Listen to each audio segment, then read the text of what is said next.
Mesdames, Mesdemoiselles, Messieurs, bienvenue dans la quotidienne des marchés du FX. Nous sommes le mercredi 26 août 2015 et Wall Street a fini en baisse. Après avoir effacé à la fin de la séance les gains enregistrés à l'ouverture. Les investisseurs n'étant toujours pas convaincus que la décision de la Chine de baisser ses taux d'intérêt et le taux de réserve obligatoire à imposer aux banques ne suffisent à apaiser les craintes concernant la croissance mondiale. Le Dow Jones a donc reculé de 1,29%, le S&P 500 de 1,35% et le Nasdaq de 0,44%. Le titre Yahoo a cependant gagné 1,37% pour terminer à 31,74 $.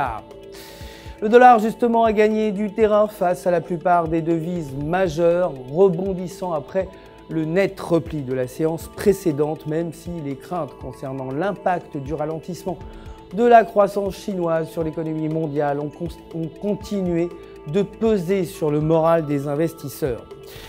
Les commandes de biens durables Core et les commandes de biens durables devraient respectivement afficher une hausse de 0,3% pour le Core et un recul de 0,4%.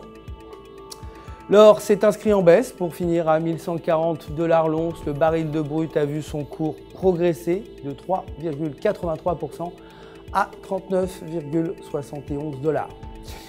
Côté devises, l'euro a reculé face au dollar, clôturant à 1,1536, s'éloignant encore davantage du sommet de 1,1713 atteint lundi, son plus haut niveau depuis 8 mois.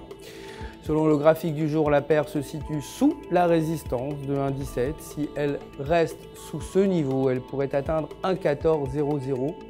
En revanche, si la résistance est franchie, la paire pourrait remonter aux alentours de 1,1800, un nouveau plus haut depuis 8 mois. Aucun indicateur économique ne sera publié aujourd'hui. La livre sterling s'est dépréciée face au dollar pour clôturer à 1,5697. Sur le graphique de 4 heures, la paire se négocie sous la résistance de 1,5810 et sous la moyenne mobile de 10 jours. En restant sous ces niveaux, la paire pourrait chuter à 1,5600. Si la paire parvient à franchir la résistance et à dépasser la moyenne de 10 jours, elle pourrait atteindre 1,5900, son plus haut niveau depuis également 8 mois. Les paires réalisées de la CBI attendues aujourd'hui devraient atteindre 19 contre 21 précédemment. C'est la fin du flash, merci de nous avoir suivis. Je vous retrouve bien sûr demain matin pour l'actualité des marchés. D'ici là, restez avec nous sur www.ufx.com pour tous vos besoins de trading. Un conseiller personnel est là, vous le savez, pour répondre à toutes vos questions. Tout UFX se joint à moi pour vous souhaiter une excellente journée de trading.